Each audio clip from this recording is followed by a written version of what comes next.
আমরা অনেক রক্ত দিয়ে স্বাধীনতা এনেছি, দেশটাকে গড়ে তুলব। এই দেশের মানুষ বিশ্বের দরবারে মাথা উঁচু করে চলবে। আর আজকে সেখানে কি হলো? আজকে সেই সম্মানটা ধুলায় মিটিয়ে দিল, নিজেরা ক্ষতিকার হলো। আমি জানি না যারা এই সন্ত্রাসীর সঙ্গে জড়িত তাদের কিছু আসে যায় না। এই টেলিভিশনে যে ধ্বংসযজ্ঞ আমি দেখলাম, এটা কারোর পক্ষে সহ্য করো না। তোমরা রাজাকার, তোমার বাবা রাজাকার, এটা তো তোমরাই করেছো। চেয়েছিলাম অধিকার হয়ে গেছি রাজাকার। আরে রাজাকার তো আমি তোমাদের করি নাই, তোমার নিজেরা স্লোগান দিয়ে তোমাদেরকে রাজাকার, তোমার স্লোগান দিয়েই তোমাদের পরিচয় দিয়েছো। আমি তো তাদের রাজাকার বলিনি, তারা নিজেরাই স্লোগান দিয়ে নিজেদেরকে রাজাকার হিসেবে পরিচিত করলো সকলের কাছে। তুমি কে, আমি কে, রাজাকার রাজাকার, তোমার বাবা আমার বাবা রাজাকার রাজাকার। তার মানে তারা নিজেদেরকেই রাজাকার হিসেবে পরিচয় দিল। আমরা অনেক রক্ত দিয়ে স্বাধীনতা এনেছি, দেশটাকে গড়ে তুলব। এই দেশের মানুষ বিশ্বের দরবারে মাথা উঁচু করে চলবে। রাষ্ট্রপতিকে 24 ঘন্টার আলটিমেটাম, এখানে আলটিমেটাম, ওখানে আলটিমেটাম, আলটিমেটাম দেওয়া, একটা মানলে আরেকটা মানলে আরেকটা। তো মুক্তিযোদ্ধা সন্তানদের তো এখন আর ওই বয়স নাই, 5% সেটাও তারা পেয়ে গেল। 11টা 11:30টার দিকে দেখলাম অনেক ছেলে মেয়ে বের হয়ে আসছে, মেয়েরা হল থেকে বের হয়ে আসছে। বাধ্য হলাম আমরা, আগুন দাও দাও করে জ্বলছে, তখন আমি হেলিকপ্টারে করে পানি দিলাম। আজকে সেই সম্মানটা ধুলায় মিটিয়ে দিল। একটার পর একটা তাদের আবদার, তাদের যে দাবি ছিল তার থেকে অনেক বেশি আমরা দিয়ে দিয়েছি। ওই মুক্তিযোদ্ধা এবং মুক্তিযোদ্ধা পরিবার বা মুক্তিযোদ্ধার দিকেই যেন তাদের বেশি ক্ষোভ। আমার কথাটাকে বিকৃত করা হয়েছে। তারপরে কোটা না মেধা, মেধা না কোটা, তাহলে গোটা মেধার মধ্যে এত তফাতের কি আছে? তাহলে যারা পরীক্ষা দিয়ে মেধাবী তারাই তো পাচ্ছে। মুক্তিযোদ্ধা পরিবারের সন্তান সন্ততিরা কি মেধাবী না? তাহলে মেধাবী কি শুধু ওই রাজাকারের ছেলে মেয়ে? একটার পর একটা তাদের আবদার, এটা করতে হবে, আমরা করে দিয়েছি। পরে আবার ঘুরে যে সেটা না, আরও চাই। করতে করতে হ্যাঁ, কোটা তাদের যে দাবি ছিল তার থেকে অনেক বেশি আমরা দিয়ে দিয়েছি। কিন্তু একটা জিনিস আমি লক্ষ্য করলাম, ওই মুক্তিযোদ্ধা এবং মুক্তিযোদ্ধা পরিবার বা মুক্তিযোদ্ধার দিকেই যেন তাদের বেশি মানে একটা ক্ষোভ। আমার একটা কথা নিয়ে তারা কিছু কতদিন প্রতিবাদ করলো। কি কথা বলেছিলাম আমি? আমার কথাটাকে বিকৃত করা হয়েছিল। আমি বলেছিলাম মেধা, মেধা, মেধা, কোটা না মেধা। তো কোটা আমাদের নারীর কোটা, প্রতিবন্ধীদের কোটা, নৃগোষ্ঠীর কোটা, প্রত্যেক জেলার কোটা, মুক্তিযোদ্ধা পরিবারের কোটা, সেগুলো তো আমি বাতিলও করে দিয়েছিলাম। তারপরে কোটা না মেধা, মেধা না কোটা, তাহলে গোটা মেধার মধ্যে এত তফাতের কি আছে? এখানে মেধাই তো হয়। প্রথমে প্রিলিমিনারিতে তাদেরকে পরীক্ষা নেওয়া হয়, এরপর লিখিত পরীক্ষা হয়। লিখিত পরীক্ষা পাশ করলে তখন তাদের ভাইবা নেওয়া হয়। ভাইবা নেওয়ার পরে তারপর যখন পদায়ন করা হয় তখন যারা মেধাবী তারাই পায়। আর অবশ্যই এই কোটাগুলি ভাগ করে দেওয়া হয়। তাহলে যারা পরীক্ষা দিয়ে মেধাবী তারাই তো পাচ্ছে। সেই সূত্রে আমি বলেছিলাম যে কি মেধাবী কি শুধু মানে মুক্তিযোদ্ধা পরিবারের সন্তান সন্ততিরা কি মেধাবী না? তাহলে মেধাবী কি শুধু ওই রাজাকারের ছেলে মেয়ে? এটা বলার সাথে সাথে তাদের স্লোগানটাও কি, বিকেল 4টায় আমি প্রেস কনফারেন্স করি, কয়েক ঘন্টা চলে যায়, হঠাৎ রাত্রেবেলা বোধহয় 11টা 11:30টার দিকে দেখলাম অনেক ছেলে মেয়ে বের হয়ে আসছে, মেয়েরা হল থেকে বের হয়ে আসছে। তাদের স্লোগানটা কি? যে তারা রাজাকার, তুমি কে, আমি কে, রাজাকার রাজাকার, তোমার বাবা আমার বাবা রাজাকার রাজাকার। তার মানে তারা নিজেদেরকেই রাজাকার হিসেবে পরিচয় দিল। আমি তো তাদের রাজাকার বলিনি, তারা নিজেরাই স্লোগান দিয়ে নিজেদেরকে রাজাকার হিসেবে পরিচিত করলো সকলের কাছে। এবং এটারই প্রতিবাদ প্রত্যেক শ্রেণী পেশার মানুষ কিন্তু করেছিল, সকলেই। হ্যাঁ, আমাদের ছাত্রলীগ থেকে শুরু করে, যুবলীগ থেকে শুরু করে অন্যান্য সংগঠন, প্রগতিশীল সংগঠন, সকলেই কিন্তু এর প্রতিবাদ করেছে। এমন কোনো সেকশনের মানুষ নাই যেটা প্রতিবাদ না করেছে। তখন তারা তাদের স্লোগান পরিবর্তন করলো।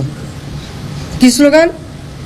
চেয়েছিলাম অধিকার হয়ে গেছি রাজাকার। আরে রাজাকার তো আমি তোমাদের করি নাই, তোমার নিজেরা স্লোগান দিয়ে তোমাদেরকে রাজাকার করেছো। তোমার স্লোগান দিয়েই তোমাদের পরিচয় দিয়েছো। তোমরা শুধু না, তোমরা রাজাকার, তোমার বাবা রাজাকার, এটা তো তোমরাই করেছো। হাইকোর্টের শুনানি 7 আগস্ট ছিল, সেটাকে আমরা 21, আমি নিজে আইনমন্ত্রী, আমাদের অ্যাটর্নি জেনারেল সকলের সঙ্গে বসে আমরা অনুরোধ করলাম উচ্চ আদালতে যেটাকে সামনে এগিয়ে নিয়ে আসা যায় কিনা। আনা হলো 21শে জুলাই, সেখানে বসালে এই ছাত্রদেরও বলা হল যে তোমরা ওর সঙ্গে যুক্ত হও, তোমরা আপিল করো, আমি তো আপিল করেছি, তোমরা আপিল করো। তারা কিন্তু যুক্ত হলো, কিন্তু তারা আন্দোলন থামালো না। তারপরে যখন রায় হয়ে গেল তাতেও তারা উঠবে না। কেন? প্রজ্ঞাপন জারি করতে হবে, রাষ্ট্রপতিকে 24 ঘন্টার আলটিমেটাম, এখানে আলটিমেটাম, ওখানে আলটিমেটাম, আলটিমেটাম দেওয়া শুরু হলো। এটা কোন ধরনের কথা? একটা মানলে আরেকটা, আরেকটা মানলে আরেকটা। 1 দফা কোটা সংস্কার, তার থেকে চলে গেল 3 দফা, তারপরে 6 দফা, তারপরে 8 দফা, তারপরে আবার 4 দফা। যখনই যেটা চাচ্ছে যেই দিয়ে দিই তখন আরও একটা দফা।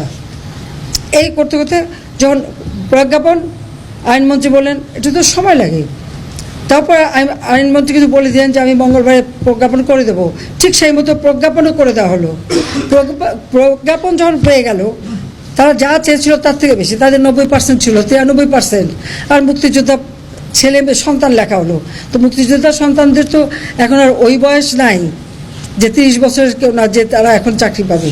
তার মানে ওই যে 5% সেটাও তারা পেয়ে গেল, তাতেও তারা তৃপ্ত না। তখন আবার আসলো সেই 8 দফা থেকে 4 দফা আনতে হবে। এটা কি যে বাধ্য হলাম আমরা, যখন চারিদিকে এভাবে আগুন, এই টেলিভিশনে যখন আগুন লাগলো, এখানে হাজার হাজার লোকের টেলিভিশন আক্রমণ করছে। ফায়ার ব্রিগেড আসলো, ফায়ার ব্রিগেড গাড়ি জ্বালালো, ফায়ার ব্রিগেড ঢুকতে দেবে না, পুলিশ কাউকে ঢুকতে দেবে না, তাদের উপরে হামলা হলো। আগুন দাও দাও করে জ্বলছে, তখন আমি হেলিকপ্টারে করে পানি দিলাম যে অন্তত এইভাবে পুড়ে যাচ্ছে সব, হেলিকপ্টার থেকে পানি ছাড়ো। কারণ আমরা এরকম অগ্নি নিবারণের জন্য অনেক জায়গায়, এবং যে সমস্ত বিল্ডিংয়ে আগুন দিয়েছিল অনেকে ছাদে যে হাহাকার করছিল, আমরা হেলিকপ্টার দিয়ে তাদেরকে উদ্ধার করেছি। সেই নারায়ণগঞ্জে কাঁচপুর থেকে নিয়ে শুরু করে বিভিন্ন জায়গায় হেলিকপ্টার দিয়ে দিয়ে কিন্তু আমরা মানুষকে উদ্ধার করে তাদের যান বাঁচিয়েছি। আর আমি এখানেও চেষ্টা করেছিলাম যে বেশি করে পানির সেটা উপর থেকে যে আগুনটা আরও চারিদিকে ছড়াতে না পারে। কিন্তু আজকে এসে এই টেলিভিশনে যে ধ্বংসযজ্ঞ আমি দেখলাম, এটা কারোর পক্ষে সহ্য করব না। দেখো, এখনো পর্যন্ত সরকারি সূত্রে আমরা যেটা জানতে পারছি যে আগামী 48 ঘন্টার মধ্যে শেখ হাসিনা ভারত ছাড়তে পারেন, এবং সেক্ষেত্রে তার পরবর্তী গন্তব্য ইউরোপের কোনো দেশ হতে পারে। আমি তো তাদের রাজাকার বলিনি, মানে একটা ক্ষোভ। আমার একটা কথা নিয়ে তারা কিছু কতদিন প্রতিবাদ করলো। কি কথা বলেছিলাম আমি? আমার কথাটাকে বিকৃত করা হয়েছিল। আমি বলেছিলাম মেধা মেধা মেধা, কোটা না মেধা।